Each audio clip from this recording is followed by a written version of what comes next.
In the heart of a rain-soaked jungle, a lone climber discovers a hidden waterfall route that vanishes with the mist. Facing swollen ledges and a sudden ink of fog, the team improvises escape routes using sun, moss, and wind to stay oriented.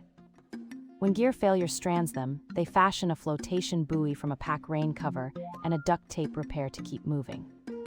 Night falls with coyotes and distant thunder, and the crew builds a lean-to bivouac and a simple signaling system for safety.